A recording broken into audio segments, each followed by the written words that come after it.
Whew. Good morning, everybody. How are y'all feeling? Good? Oh, good. All right. My name is Bruce Hughes. I'm a program specialist in policy liaison and implementation and federal student aid. And this is session 17, financial aid data use and student privacy. It's your last chance to get out before we get started. Who came to our session last year? Okay. Oh, well, welcome back. Yeah. I'm excited to be back because I think this year we can, hopefully, I don't want to overpromise, answer more of your questions that you had last year. I got to do the fun part, which was the speaking, and then we turned it over to Jeff to answer all of the questions, which we really couldn't answer.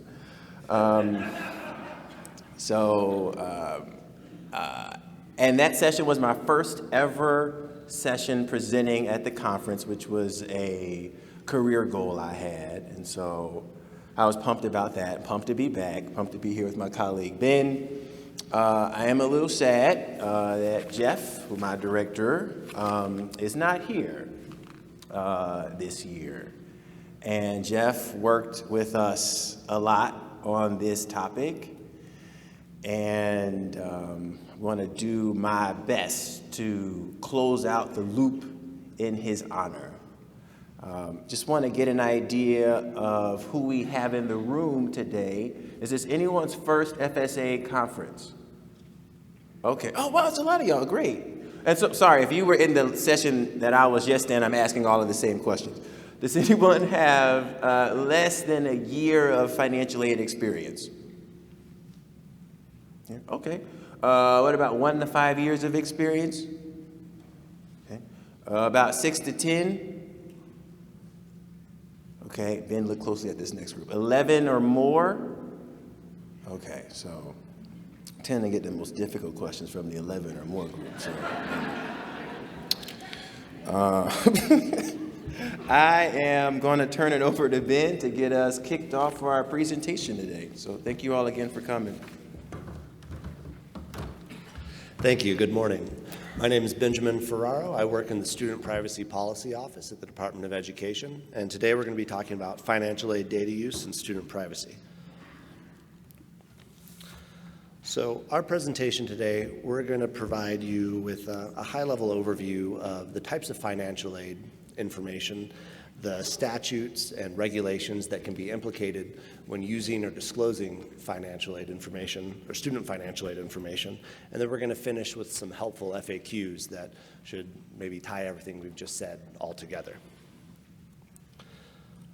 So the Department of Education has seen an increase in the last few years of questions from financial aid administrators like yourselves, students, and parents regarding the permissibility of using, disclosing, or accessing student financial aid information. And our goal and our hope for everybody in this room is that you'll be able to walk away with this presentation with the ability to better recognize the interplay between the different laws and regulations that can be implicated when using or disclosing student financial aid information. So first we need to define what we mean when we say student financial aid information. I'll turn it over to Bruce. Thanks, Ben. Institutions can receive financial aid data from a variety of sources. Some of this information comes directly from the department, like in the form of an ICER. You can get information from other departments or units within your institution. Obviously, you can get a lot of data from students and families themselves. And depending on the data, where it comes from and who's accessing it, there are different laws that can be implicated. I'd like to walk through how we define financial aid data. And really what we're talking about here are two non-exclusive categories. So when I say non-exclusive, I mean that there can be some overlap. The first one is free data from the free application for federal student aid, or the FAFSA. The second has to do with personally identifiable information, or PII, from education records.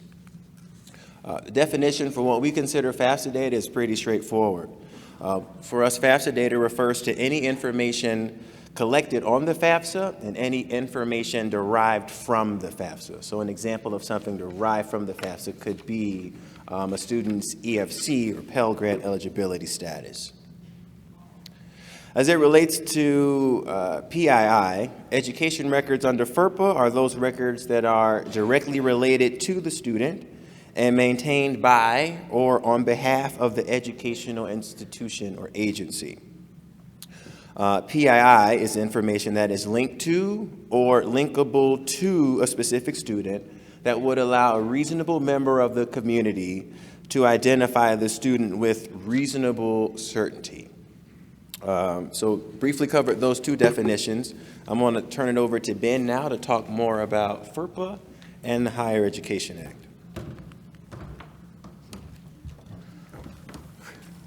So everybody loves FERPA, right? It's everyone's favorite federal statute, and we should all be familiar with it by now because it touches on just about everything.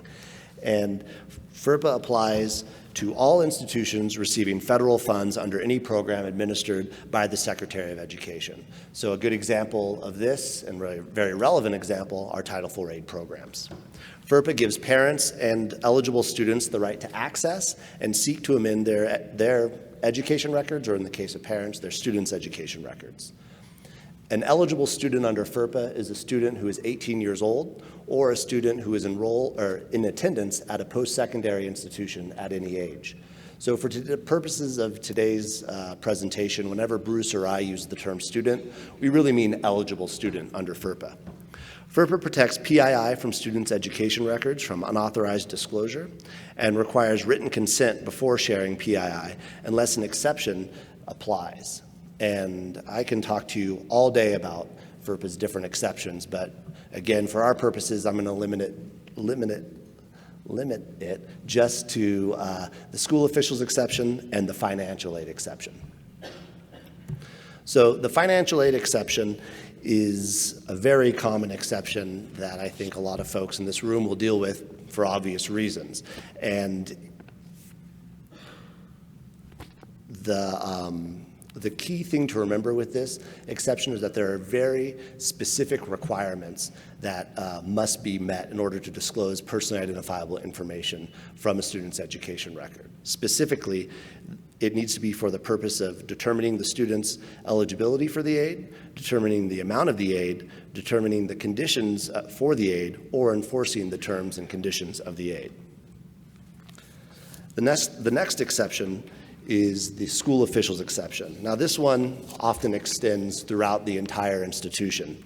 And under this exception, PII may only be disclosed from education records without consent to other school officials with a legitimate educational interest within the institution or to third parties who are acting as school officials. But those third parties need to perform an institutional service or function for which the agency or institution would otherwise use its employees. The information that's disclosed from education records to the third party must remain under the direct control of the agency or institution with respect to its use and maintenance. And the PII that's disclosed from the education records can only be used for the purposes for which the disclosures were made. And lastly, the third party that is receiving this information must meet the criteria specified in the institution's annual notification of FERPA rights for what a school official is or who a school official is and what constitutes a legitimate educational interest. And each institution is responsible for defining this criteria, and it can vary from institution to institution, but regardless of what the criteria that the institution sets, it needs to be communicated to students in the annual notification of FERPA rights. So now we have everybody's second favorite federal statute, the Higher Education Act. The HEA is the law that governs most federal student financial aid programs, including Title IV aid. And the HEA has privacy provisions that apply to information or to FAFSA data, right? And again, FAFSA data is data that's collected on the FAFSA or data derived directly from the FAFSA. The HEA also has provisions that apply to the data included in the National Student Loan Data System, including the National Student Loan Data System data that's included in the ICER. And it's important to note that there are unique provisions within the HEA that apply specifically to National Student Loan Data System data.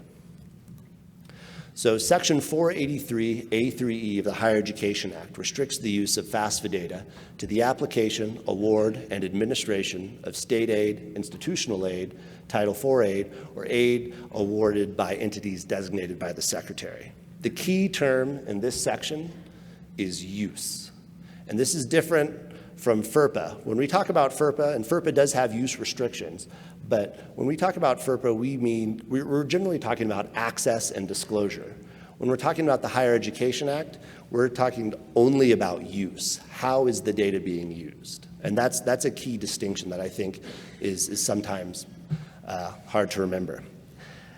And it is also important to note that the administration of aid in that section, the department has interpreted as including audits and program evaluations necessary for the effective and efficient administration of the student aid programs listed in that section. There are provisions in Section 485B of the HEA that prohibit non-governmental researchers or policy analysts from accessing PII from the National Student Loan Data System. And there are provisions that prohibit the use of National Student Loan Data System data for marketing purposes. There also have been some recent congressional actions that have expanded the permissible uses of FAFSA data listed in Section 483A3E, and Bruce is going to cover those. Excuse me. Thanks, Ben.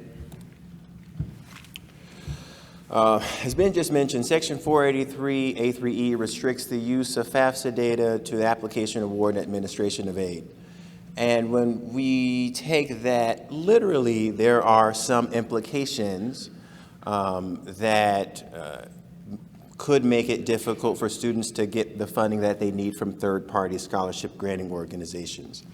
So we at the department were engaged in conversations like every week, sometimes throughout the week, to try to figure out how do we actually resolve this issue. The problem is we can't change the law on our own, and so there would need to be some kind of statutory change that would allow your institutions to continue to share FAFSA data with scholarship granting organizations. And in September of last year, we got that statutory relief that we needed with the Appropriations Act.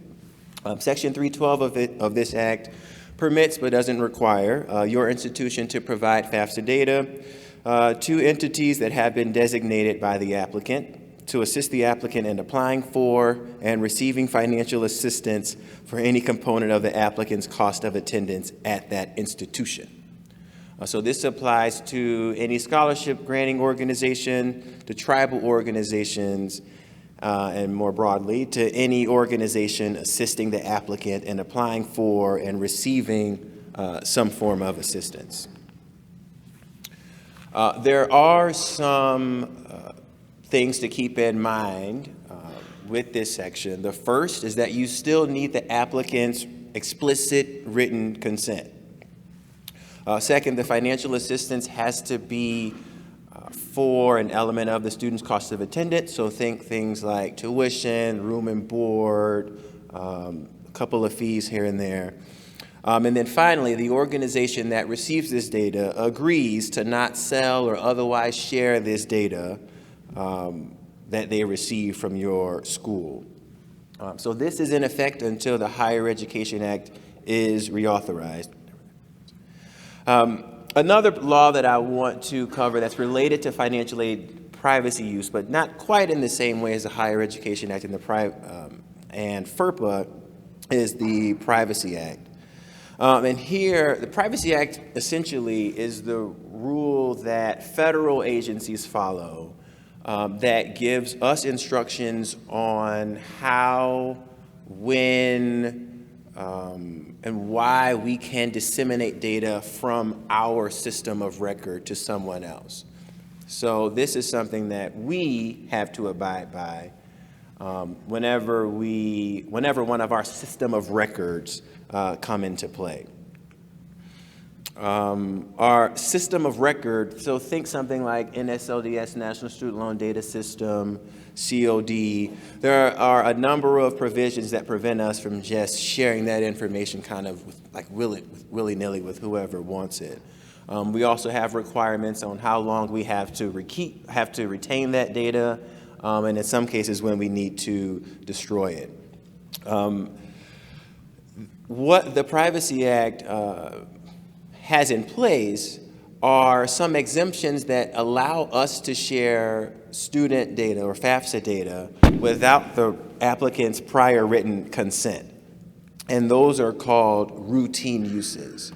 And typically the routine uses are around anything related to the administration of aid. So you all know we have a complex web of servicers, and guarantors, and lenders, and lots of folks who are involved. And to the extent that they need this information to do their job, we don't want to have to go to the student to get consent every time we need to do that. The specific routine uses that we have for every system of record, so COD, NSLDS, CPS, I'm probably forgetting something else, those are listed on the department's website. So if, against my better judgment, I'll say this joke. If you ever need some help with going to sleep with some bedtime reading, you can pull up one of these SORNs and read through it. This is actually like my job. So all of these SORNs I have read and know backwards and forwards. But if you just want to, I guess, get a better idea of the protections that are in place for the data that we have in the system, take a look at these records. One way that we meet the requirements of the Privacy Act, and that is being able to share information with institutions or other agencies, is through our SAIG agreement. So this is Student Aid Internet Gateway. Has anybody here, hopefully, heard the term Destination Point Administrator, DPA? Right, okay, yeah. So that person and likely your college president signed an agreement with the department that allows you to access our records. That's how you're able to get ICERs and get other information from the department. Within that SAIG agreement, we outline how, why, and when you can use the data, and it is intended only to be used by authorized personnel at your institution for that specific purpose. I'm going to turn it over to Ben so we can put this all together before we go into our final portion of our presentation. Oh, no, you're not using this. Thank you, Bruce. So I'm sure everybody is sitting out there and asking yourselves, well, what does this all mean? What does this mean for me as a financial aid administrator? And it means that using student financial aid information can often implicate more than one federal law. And in instances where more than one law or regulation applies, the most restrictive provisions from each law will jointly apply. And determining the permissibility for any use or disclosure of student financial aid information requires an institution to determine if the student financial aid information contains personally identifiable information from a student's education record, right? That means if FERPA is implicated, or if the information is FAFSA data, or both. So before we go to our FAQs, let's maybe run through an example or try to think about it a little bit. So if you have some information, some student financial aid information, you want to ask yourself, did it come from the FAFSA? Is it collected on the FAFSA, or is it derived from the information collected from the FAFSA? If it is, then the Higher Education Act applies. Or if it does, then the Higher Education Act applies. Then you want to ask yourself, well, is this information that I have that I'm thinking about using or disclosing, is this personally identifiable? And if it's personally identifiable, is it from a student's education record? And if it is, then FERPA will apply. And so a good example of this would be if you are considering using or disclosing information from a student's ICER, and there's a good chance if it's from the ICER that the HEA will apply because most of the information contained in the ICER is collected on the FAFSA or derived from the information collected from the FAFSA. And if the student to whom that ICER belongs is enrolled at your institution, or in attendance rather at your institution, then it's personally identifiable, it's directly related to that student, and you're maintaining it because you have the ICER, then FERPA applies. And so in this instance, you'll have to consider the use that you're putting it to under the HEA, as well as, and if you're disclosing it, you want to make sure that the disclosure is consistent with what FERPA allows. So now Bruce and I are going to get into some FAQs, and these FAQs are actually the questions that maybe some people in this very room have submitted to us. I don't know if maybe you've called into the Privacy Technical Assistance Center and asked a question. If you did, chances are you spoke with me. These questions are from those and from the ones we got in previous years. So, and we're also going to, when we ask it, before we give the answer, we're going to ask you to raise your hand, see if you can say yes or no. What do you guys think the answer will be? So, Bruce. Or no, yes. Oh, no, this is me. Okay. Yeah. All right. So our first question is it permissible for institutions to provide a student's FAFSA data to that student at their request? So at your institution, if I'm a student and I come to you, can I request that you give me my own data? Who says yes? Okay. And no? Okay. Ben? The answer is yes. Under FERPA, students have an affirmative right, generally, to inspect and review their education records. You're not required to give them copies necessarily under FERPA in all instances, but they definitely have the affirmative right to inspect and review. They can access their records. And the HEA does not impose any requirements or establish mechanisms to control or monitor, or for institutions to control or monitor how a student may use his or her own FAFSA data. So now, next question. Is it permissible for an institution to disclose FAFSA data to a third-party scholarship granting organizations with the student's prior written consent for the purposes of determining the student's eligibility and awarding aid to the student at that institution? Who says yes? Who says no? Okay. Yeah, the answer is yes. Maybe we won't ask for people to say no if we see a whole lot of yes hands.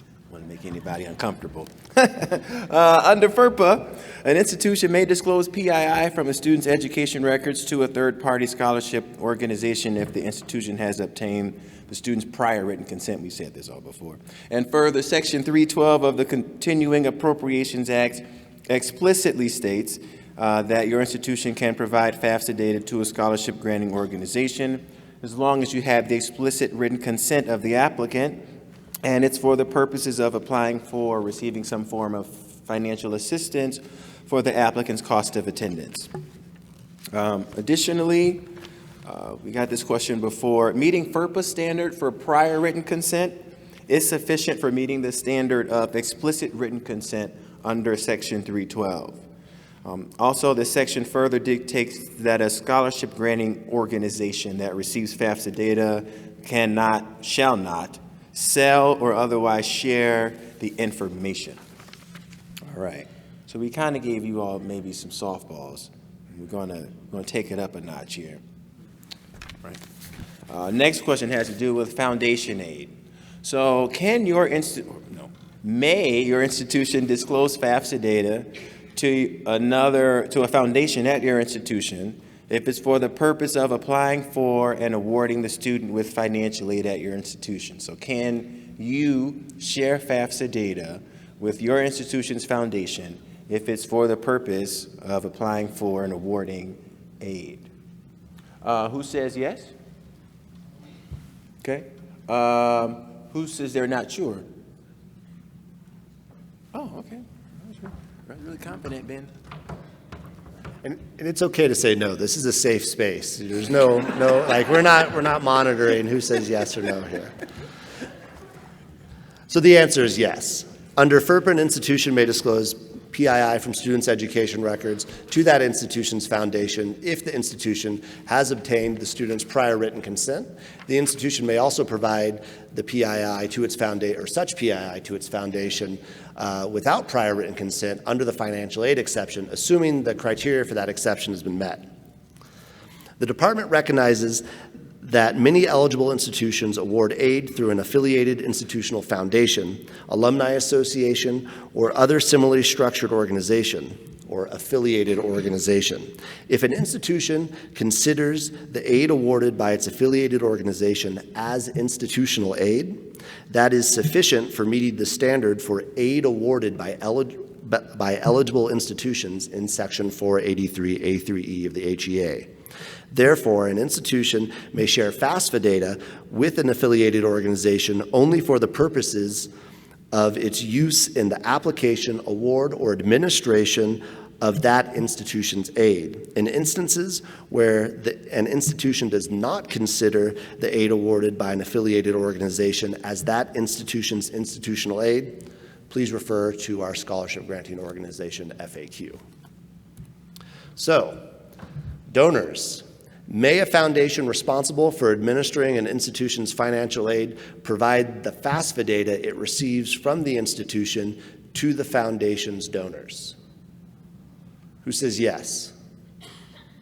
Who says no? Who says, I don't know? Okay. Bruce?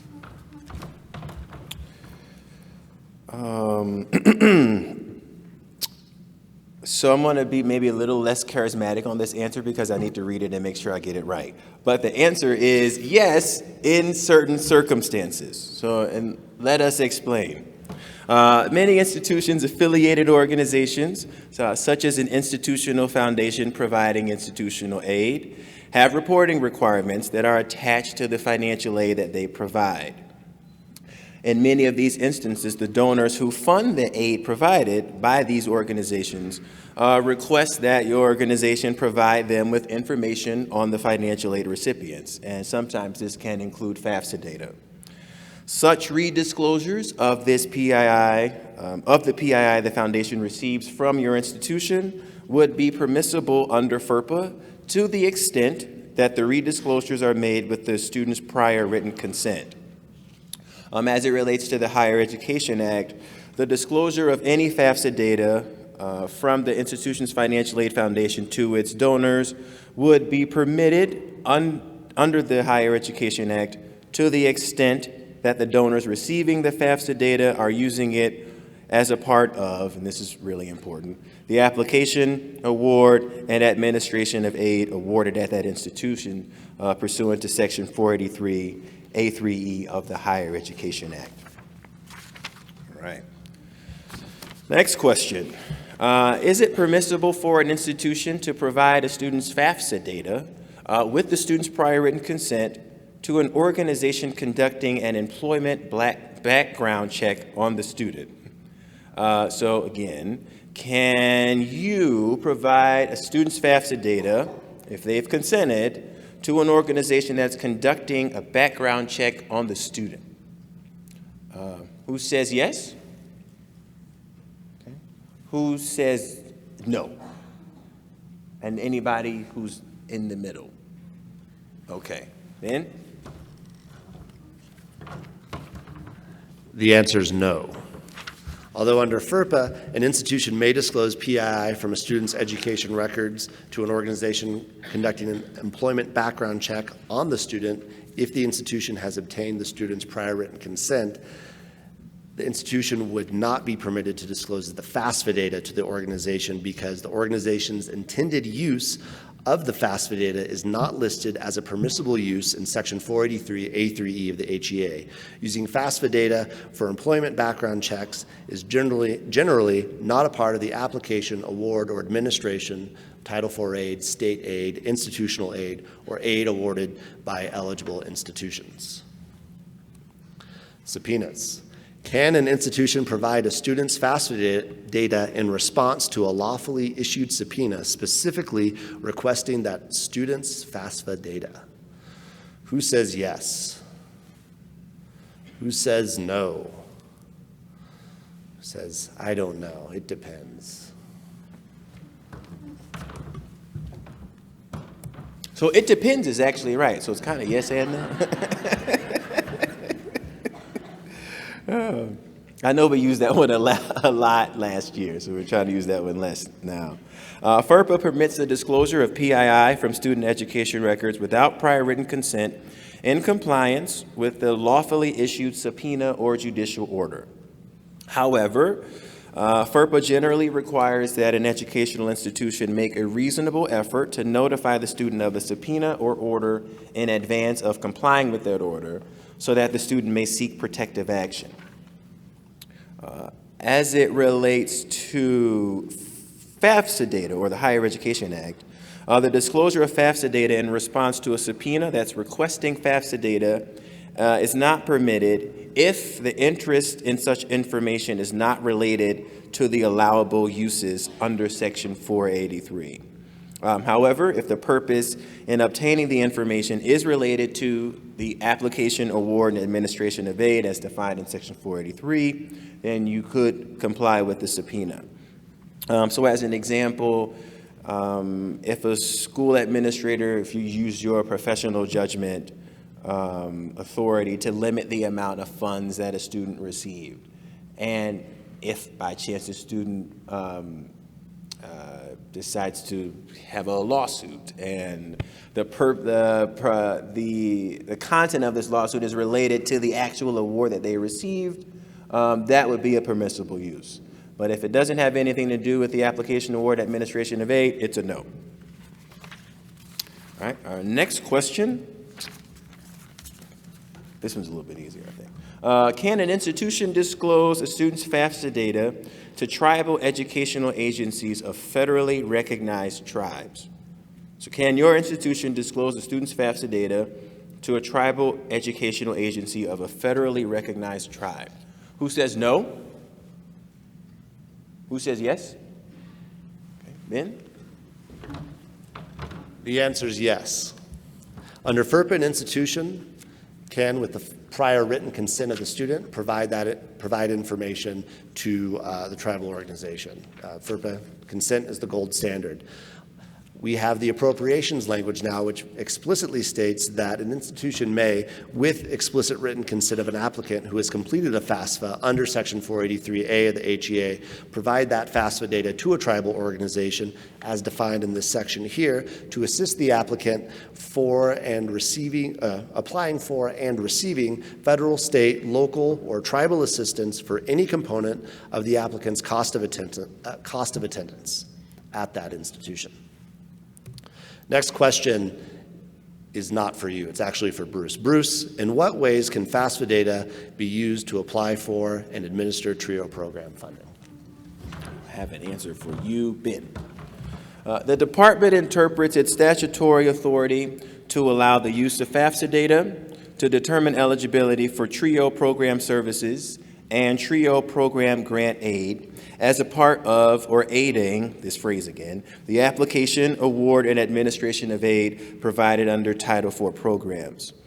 Similarly, an institution's use of FAFSA data in the application to the department, so the initial application you submit to participate, to establish a TRIO program or to meet its reporting requirements as a TRIO grant recipient, that is also permitted under the Higher Education Act because the activities are necessary for the application, award, and administration of the TRIO programs, which are Title IV programs.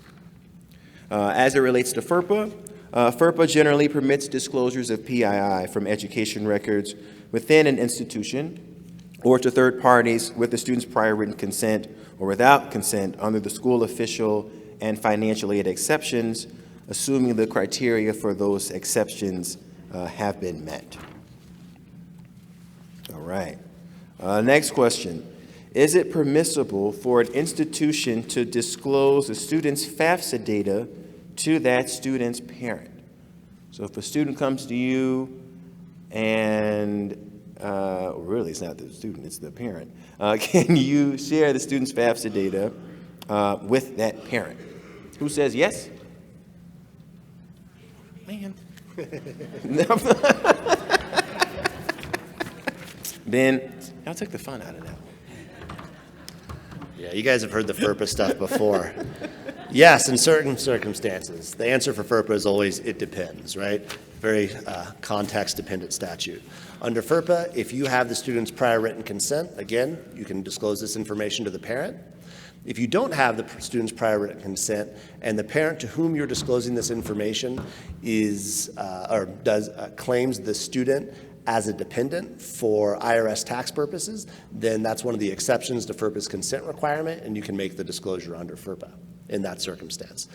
The HEA would also permit this disclosure to the extent that the parent receiving the FAFSA data has requested it only for the purposes consistent with the permitted uses in Section 483 A3E of the HEA. Again, specifically for the application, award, or administration, and in this case, most likely Title IV aid, or state aid or institutional aid. So, next one, student recruitment.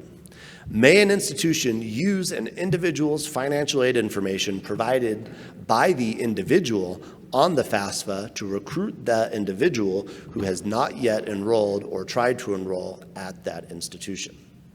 Who says yes? Who says no? Who says it depends? Okay, you guys are getting smart. All right. So this is a yes with an exclamation point. This means if the individual elected to have their FAFSA information sent to the institution's admissions office may contact the individual about the application and admission process. The financial aid office can use the individual's financial aid information provided by the individual on the FAFSA to communicate proposed financial aid offer information. FERPA is generally not implicated in these instances as the individual is not yet in attendance at the institution. When it comes to the Higher Education Act here, it generally permits this use to the extent that the use is directly related to the process of assisting the individual in applying for, administering, or awarding Title IV aid, state aid, or institutional aid to the individual. However, even when this is applicable under federal laws, institutions should consider whether this non-consensual use of PII in this fashion is consistent with institutional values as well as state and local law. All right, I think, is this our last question? Two more. Oh, two more questions. All right. Student housing. May an institution's housing office obtain and use FAFSA data to determine if a student qualifies for a housing fee deferral pending financial aid disbursement? May an institution's housing office obtain and use FAFSA data to determine if a student qualifies for a housing fee deferral pending financial aid disbursement? So who says no? Yes? What is it, man? The answer is yes. This is permissible under the HEA to the extent that the use of FAFSA data is necessary for the effective and efficient administration of Title IV aid. In this instance, using FAFSA data to determine eligibility for a housing fee deferral could generally be considered necessary for the effective and efficient administration of the Title IV aid because the Title IV aid is most likely going to be used in this instance to pay for the student's housing and dining expenses. The disclosure of PII in this instance from a student's education record would be permitted under FERPA to the extent that you have the student's prior written consent, or this could be made without the student's consent under the school officials exception. We talked a lot about the school officials exception in the context of disclosures to third parties, but here you're disclosing it within the institution, and assuming that the entity who is receiving this information, or the individual who is receiving this information in the housing office meets the school's criteria for a school official with a legitimate educational interest, then this would be permitted under FERPA. And here is our last one. Now, this isn't the best one, but I like this one a lot. May an institution provide a student's FAFSA data with prior written consent to a state or federal means-tested benefit program for the purposes of applying for or receiving state or federal means-tested benefits that could reduce the applicant's need to borrow or work during college? Who says yes? Who says no? It's yes, again, with an exclamation point.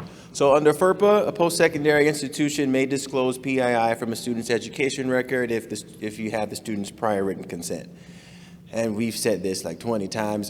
Section 312 allows you to share information with an organization that's helping a student to apply for aid that's going to help with some component of cost of attendance at that institution. So we have more time than I think we expected for questions because we got through the slides. So if you have questions that weren't answered or some feedback, come up to the mics. Is it just one? I can't really. Yeah, it's just one mic. Okay, it's just one mic here. Right here. So yeah, take it away. Yeah, so this is a situation that comes up at my school a lot. We have an institutional research offices that might do things on retention of students, usually noble efforts where they want to know demographic stuff, in particular maybe EFC data. They'll ask for it, even if it's de-identified data that's not necessarily student-specific, but sort of bands of who's here, so they can run it against who's not being retained and stuff like that. I've generally said no to those things because that's not being used for the direct administration of aid, but I want to know if I'm making needless enemies. So you're asking about the permissibility of using FAFSA data in institutional research? Yeah, institutional research, and oftentimes it's in the furtherance of, say, retention efforts.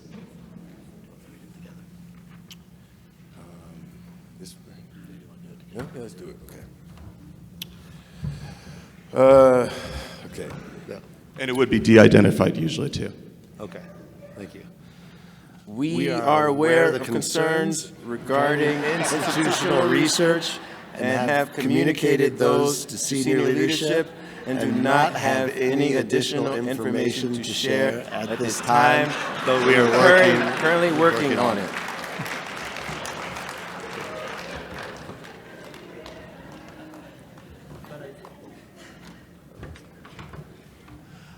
But I would encourage you, we'll have our emails on this slide, and I would very much like to know your specific scenario. And if you could email that to me or come up to me afterwards so I can write that down, because I want to get the details of what the actual ask is. I know you mentioned retention, but it can be very context dependent. So please send your questions to us. We want to know what you're being asked by your IR offices. So thank you for that question. Can a institution release PII for the purposes of a state longitudinal study of students? Is the disclosure going, so who's publishing this? The state. The state. So the state is asking you, and then they're going to be de-identifying it and publishing it, or? No, it would be a PII without student permission. So, okay, so they're doing the study and they're going to be publishing the study? Yes, maybe in the aggregate, but they want to collect from P through 12 and then through 20 what's going on with each student. So under FERPA, that could be permissible under the audit and evaluation exception, potentially, depending on the details and the specific criteria, making sure that the specific criteria under that exception are met. You didn't use the word FAFSA data, which is the challenge there. I'm not sure if it depends what they're asking and where that data is stored. Yeah. Yeah. So the answer then, I'm sorry, would be it depends on the specific ask from the state and which exception could apply, and then also whether or not it was consistent with the use restriction. And again, remember, we've interpreted the administration of aid in Section 483A through E to include audits and program evaluations necessary for the effective and efficient administration of those student aid programs. Yeah, so it's really tracking the students' progress through all stages of education, the individual students. Okay. Yeah, I'd like to get some more information from you on the specifics of what the ask is from the state, and we can circle back on that. Okay, I appreciate it. Thank you. That's a very good question. Hi. You had all mentioned that that we're able to share student information with prior written consent to scholarship providers that would be considered a third party, assuming that that entity would not be selling the student information. My question is, who's responsible for figuring out if that third party is responsible for or will be selling that information? Is that a department thing that you all will be policing? Is that a school requirement that we have to start figuring that out, or is that a student responsibility? So if you know of a third-party scholarship granting organization that is selling that information, you maybe let us know. I'm not exactly sure which, my office doesn't handle that. However, I'm going to go all the way back to the appropriations language. That is a specific part of section 312 that says, so if you know that there's a specific requirement here in section 312, the appropriations language, that says that the information that's disclosed with explicit written consent to a third-party scholarship granting organization can't be redisclosed or sold. Right. Yeah. So if you know about that, don't give them that data under that exception. But as far as the authority for who is responsible for tracking that, I don't really have a good answer for that. Yeah, Maybe so you do. unless you have a reason to be concerned, you are presuming that the organization is not selling or sharing that data if you release it with the student's prior written consent. So the assumption is okay. Yeah. Okay. Well, Thank you. And Sorry.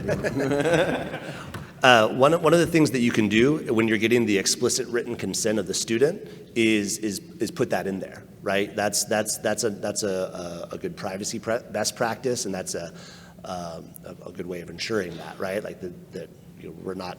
The information we're disclosing to you, you need to affirmatively acknowledge to us that you're not otherwise selling or disclosing it as, and you can reference the appropriations language right there. And if they don't have that in there, if they don't acknowledge that, then and you don't feel comfortable giving them that information, then that's something you can bring up with them and on that too. But thank you for your question. That's very good.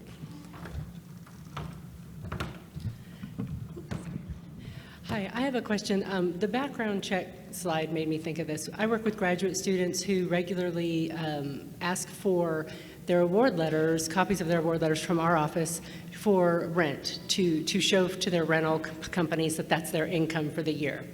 And we have in the past just said, you know what, you have it, go provide it yourself. We've had a couple apartment places say, no, we want that data directly from the school. And we have pushed back because an award letter could have an EFC on it. It might have a social security number on it. We don't normally put those on our award letters, but depending on, who did the communication, it might be included. So is that acceptable, or can we push back and say, sorry, Department of Ed doesn't allow us to release that to you? So the rental agency just wants to, what are they? They want a trying to copy of the find out? award letter because I work with the graduate students who are in medical school, and that's their income. So they have no other income to show to rent an apartment. So the apartments use their award letter to say, okay, you're covered for the year, you'll have an income. And yes, students can get that information, but sometimes, for whatever reason, they can't print it themselves, or, it just depends on the situation. But I'm just trying to figure out legally if we can do that or not do it ourselves and communicate that to the agency. Give me a second.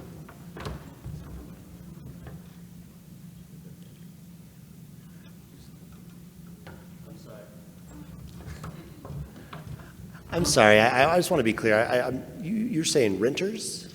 Or who? The student's going to rent an apartment. Oh, the or a rental house. housing. Okay. Right. Okay. So the whoever the rental agency is, or the apartment complex, whatever it might be, is wanting that as their income. And they want to get this information directly from you. They don't want to get it from the student. Some of them have pushed back on that because apparently, I guess, they're not trusting the student. Yeah, I'm sorry. I don't have a definitive. Well, Yeah, so, I'll tell you where I'm landing right now, based on the guidance and the language. If the rental agency isn't performing offering some kind of assistance, the way the law reads, they can't get the FAFSA data. Awesome. Yeah, That's how I was interpreting that, so. Yeah. Okay, that works for me. And we've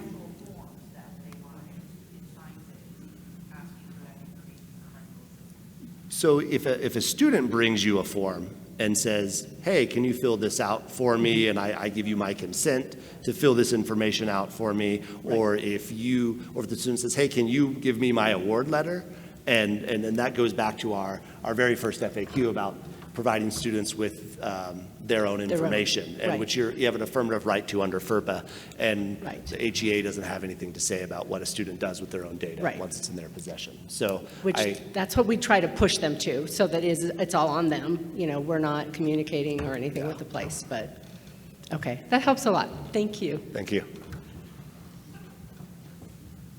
Hi, so I'm from a foreign school. So our department was thinking about doing enrollment reporting via a bot. So the bot will work in our systems internally and only run internally. It's designed by EY, but it will only run in our system, and only our IT department will approve it. And we'll be using PII information, and I guess their social security number, because the roster has it. I was wondering if this goes against any privacy laws or anything like that, to have a bot run on enrollment roster. I'm so sorry. Can you speak just a little bit closer to the microphone? Sorry. No. Can you just say the very first part about that again? Okay. So we're thinking about getting a bot to do our enrollment reporting. Okay. And the bot will run through our systems internally. We'll only have our IT system run it and approve it. But I was wondering if it goes against any privacy issues. Can you take it? All right. So yeah. I mean, there are certainly privacy issues here, right? The bot is a piece of software, right? That your IT office is using for an institutional purpose. Would that be an accurate description? Yeah, just for our enrollment reporting Yeah, matters. and what are we talking about? So this is again, which statutes are implicated? The personally identifiable information that they're using is social security numbers. Is this information that you only have because you got it through the ICER and the student filling out the FAFSA, or do you have this information elsewhere? Because it really depends if the HEA is implicated or if only FERPA will be implicated in this instance. I guess in this instance, we'd only get it from the enrollment roster. Okay, Yeah. so then I think, assuming for a second that the Higher Education Act isn't implicated here, then FERPA would be the only statute that appears to be implicated. And generally, the IT office would be able to access this information. It would be permissible, rather, for the IT office to access this information to the extent that they met your institution's criteria for a school official with a legitimate educational interest. And so, presuming that the use for which this bot was being put was consistent with, or was necessary for it was necessary for them to have access to the social security number in order to perform their function as a school official, then generally that would be permitted under the HEA. Because we're talking about your IT office, not a third-party contractor, No, correct? just our internal IT But office. then FERPA, we like to say FERPA is sort of the foundation for student privacy, and that's the minimum standard, right? Like if you can maybe do it with something other than a social security number or a different piece of data, that might be a privacy best practice, or at least limiting the amount of information that you're disclosing or circulating throughout the community. A school community is always a privacy best practice. But did that answer your question? It does. So if you were able to mask the SSN, just the other PII stuff is okay, like the enrollment records and everything? Again, under FERPA, PII is PII. It doesn't really differentiate between a student's name or a social security number generally, right? Except in directory information or things like that. But it all needs to be protected because it's PII from a student's education record. So it's sort of a question for your institution with regards to what level of sensitivity of PII you want to be disclosing, and whether or not the individuals within your institution are meeting the exception to the school official, for the school official's exception. Thank you. You're welcome. Yeah, so just one caveat on that. You said you're from a foreign school?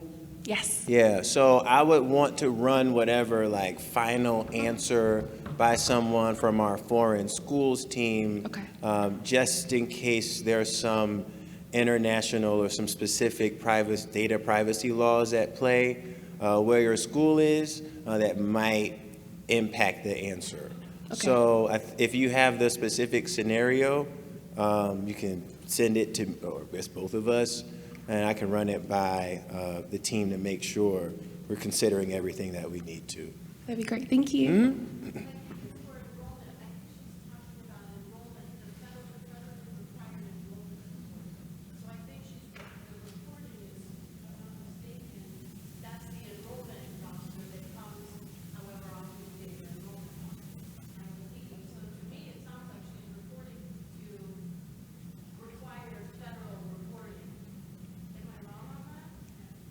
No, you're correct. It's for the enrollment roster. Yeah. I would rather see it and have someone from the foreign schools team look over it before I provide an official answer. So if that's cool, then that's helpful. But I just wanted to throw that caveat in because I'm not, just to be totally sure. So thank you and thank you. If you could send that to me, it'd be helpful. Thank you. Mm-hmm. Hi. We're seeing an increasing number of our students go to our Student Success Office, which is part of our Student Affairs Department, sometimes faculty, sometimes the President's Office, for assistance with financial aid issues. Not that we're not trying. Sometimes it's because they don't like what we're saying. So often these offices are trying to help them with either completing verification or maybe putting together an appeal for SAP. So often we're getting calls about, FAFSA data. It could be SAP status. It could be that they're withdrawing and how much aid are they going to lose. Are we allowed to share that information with these other departments? So is there a exception about sending it with school officials? From a FAFSA data perspective, we're talking about FAFSA data, application administration, I think is fine, but can you talk to the school exception piece? Because this is good on my end. Mm-hmm. So from it's easier to answer this question from the Higher Education Act perspective because that's what my focus is. And if it's about something related to applying for FAFSA or trying to get something resolved or verification or submitting an appeal, that's generally permissible.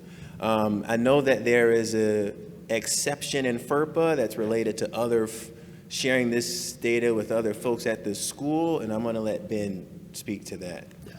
And just adding on to what Bruce said, again, our interpretation of the administration of aid, the department, not just Bruce and me, the administration of aid in Section 483, A3E includes audits, program evaluations necessary for the effective and efficient administration of those student aid programs. Now, you're not describing an audit or a program evaluation, but what you are describing potentially could be considered necessary for the effective and efficient administration of your student aid programs, like the housing office, right? So there would be an instance like our housing fee deferral FAQ. That was an instance where it could potentially or conceivably be necessary for the housing office to use and access FAFSA data because it was necessary for the effective and efficient administration of that program so the student could actually get or to use the aid for what it was meant for. And so to the extent that these offices, like Bruce said, are using it in a way that's consistent with that interpretation and the use restriction more broadly, then that would be allowed. And the exception he referenced there, again, would be the school official's exception. So assuming that they met the criteria for a school official with a legitimate educational interest, that would generally be allowed. But again, this is all permissive under FERPA, right? I've had a financial aid administrator who said, hey, our admissions office is helping kids understand their awards, but they got a lot of students in there and they're just not trained. And I'm not going to send my FAFSA data to them because they're not trained in how to handle it. And I said, well, it's permitted. It's not required, right? So that's an institutional decision for you guys to make. Thank you. Thank you. Tim Bunnell from the Community College District in California. I was wondering if you guys could speak to the allowance or requirement for sharing data with military recruiters and what the restrictions are on what can be shared.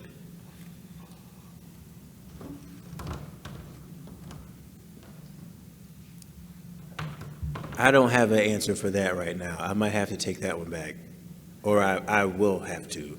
So you're saying there's what information? Do you have an answer? Yeah. Oh, No. man, we got to be on the same page, man. No, FERPA does have exceptions for military recruiters, and it's one of the exceptions I'm least familiar with, but I would love to answer that question. I apologize for not being able to have that ready from the hip. I'm going to look it up in case anyone asks at the next section.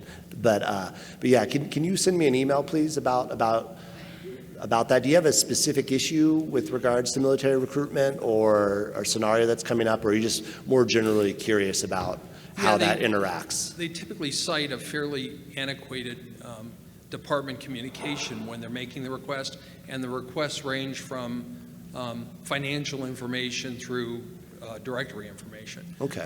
And so, depending on the recruiter you're working with, they tend to push the envelope, and we need to know how we can push back, or if we need to push back if they're asking for too much. Absolutely, and there are exceptions that speak towards military recruitment, and the directory information is also something that's there. And I know that on the Privacy Technical Assistance website, studentprivacy.ed.gov, I think we have some resources that discuss this, but I'd like to reference those and then send them to you, and then maybe have a conversation about that, if that's okay. Thank you. Yeah. Appreciate it. Thank you. Julie Watson, Montana State University, and I wanted to ask a little more clarification on explicit consent. We do have a form that we created that students can fill out that kind of says, yes, it's okay to release this information and put down who. But we do get like electronic from Gates and Cobell, and even going back to the housing, some housing authorities that want to know students getting aid. And on those forms, the students signing that it's okay to release information. Is that sufficient, or do I still need to collect a form on my end that's also, so it's almost like double doing? Thank you for that question. So as we stated earlier in the presentation, explicit written consent under Section 312, it can be considered to be met if you have met FERPA's standard for consent. And so FERPA's standard for consent requires that it be signed, dated, that it specify the purpose for the disclosure, and the entity to whom the personally identifiable information from the education records are being disclosed. And then layered on top of that, electronic consent would need to also authenticate the individual. And so that's where sometimes the challenge can come in. And there are a number of different methods where that can be done. Some of them might be more labor intensive for you guys, but we can, so as long as you're able to actually authenticate the individual who's providing that consent, then you should be covered for FERPA and for 99 or for 312 of the appropriations language. Thank you. Thank you. Hi, I just wanted to confirm if for graduate schools, and if students are applying for a graduate school and then our undergrads are asking for us to release their financial aid award information for a fee waiver application process, are we allowed to disclose that to the graduate school?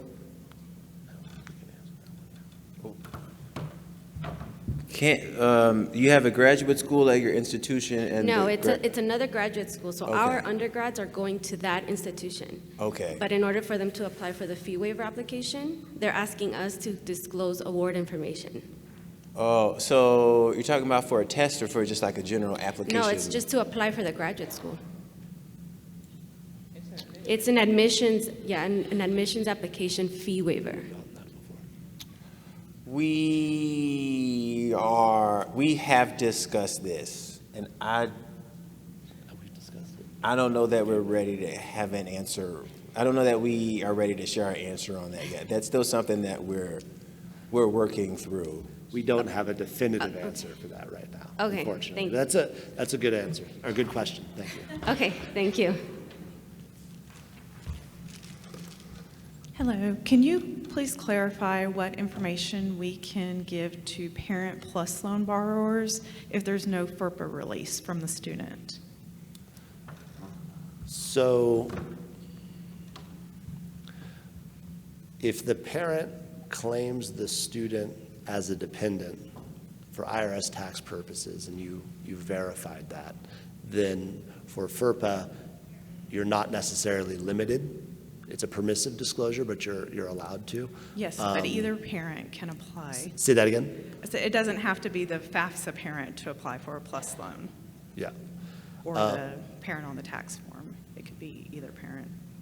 When we're dealing, and so presumably you would be, this parent might be asked, in this scenario, there might be, I guess you could be getting another parent's information in this way. Is that where this is going, or?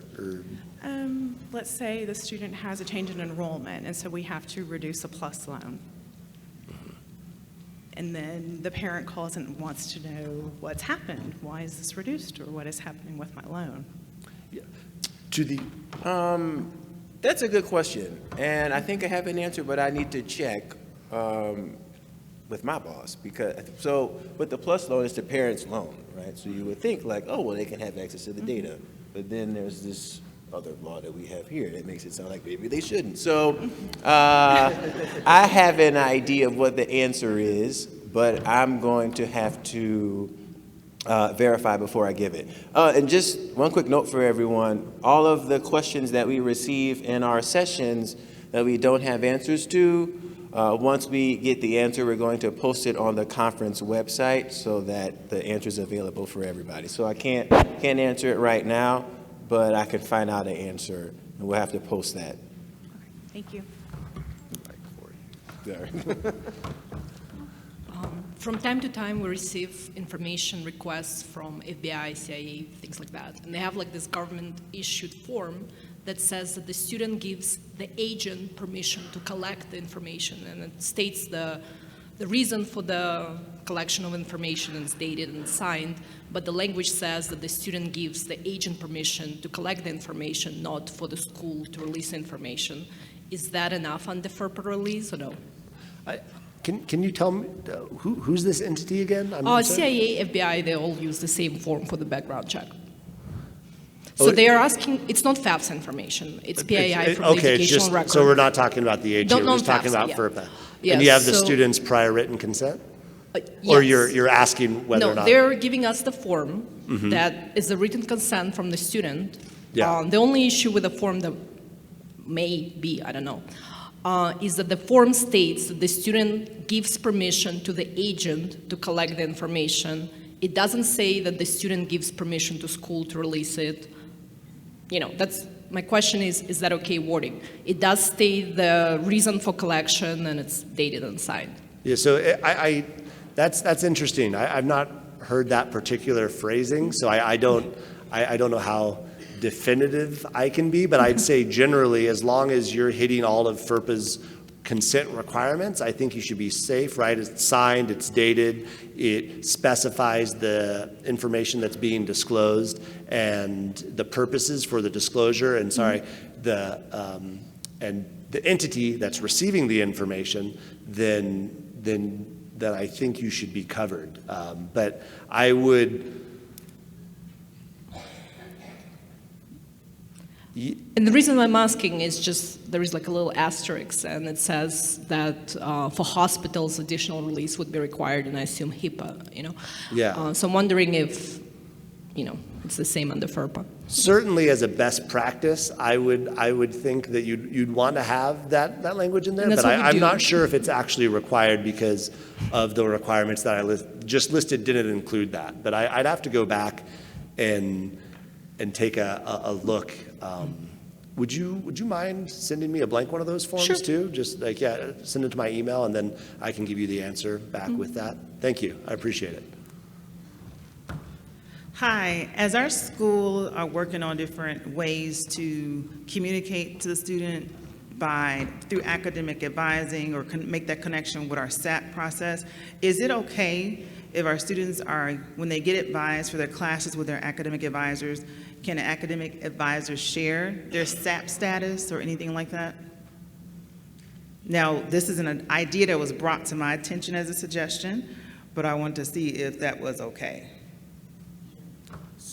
So they're actually advising a student, for example, telling them about the classes they're registering for and telling them this is what your GPA is, or saying, you know what, this is you're under a certain GPA. Is it okay for them to say, you're not making SAT progress? So we need to really think about your planning of your schedule, what classes, can they have that type of can they say that? To the student, correct? Yes. So can an academic advisor share the SAP status with the student? Is that, yeah, that's totally permissible. Yeah, I mean, because it's related to the administration of aid, if you don't take the right. Yeah, I was gonna say, it's not even just, I don't think it's addressed by either statute. Yeah. Okay, so Yeah, 'cause yes. we're not talking about FAFSA data, correct? No, they're literally just talking about, we're trying to think of ways where if they make a stop to academic advising, maybe they can share things that are relatable to what they're doing. They will come to our office in financial aid to get more in-depth detail, but they can think about advising the student based on, oh, we see what your SAP status is. We need to plan out your classes and do things a different way. So you're saying yes? Well, No, I mean, from our perspective, this is totally fine because SAP can be like calculated out of the financial aid office, but it's not necessarily, it's not FAFSA data. So for us, we would want academic advisors to. Exactly. It's like 2.0 GPA, maximum time frame, totally cool with the pace. Yeah, so again, this would be, you can, so disclosing personally identifiable information from students' education records between school officials would be permissible to the extent that it meets the school official's exception, and then communicating that information from a school official to a student generally wouldn't really be an issue under FERPA, period, because you're just giving the information to the student, right? Like it's an access issue. If they ask it or they don't ask it, right, you can give that information to that student, I think, generally. Okay, FERPA. and it's fine to share with the academic advisor because they're trying to plan and help the student with their setting up their courses. Yeah, to the extent that they meet their school officials with a legitimate educational interest in that information. Exactly. Okay, Yeah. thank you. Thank you.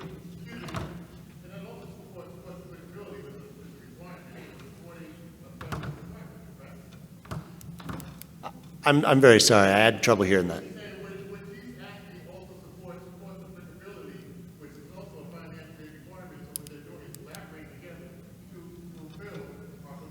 Yeah, so just to be clear, that if let's say it was FAFSA data that was being disclosed and the HEA's use restriction would be implicated, to the extent that the use of the data by the school official, whether in the financial aid office or outside the financial aid office, would be permitted to the extent that that use was necessary for the effective and efficient administration of state aid, institutional aid, or Title IV aid, which is what I think I'm hearing from you there, right?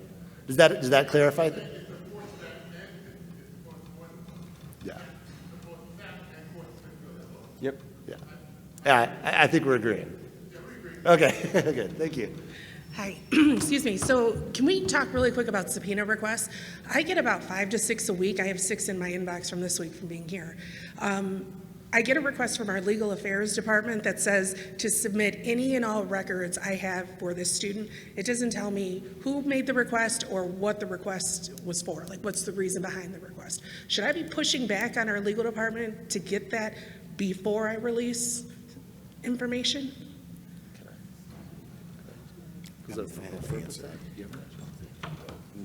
All at once?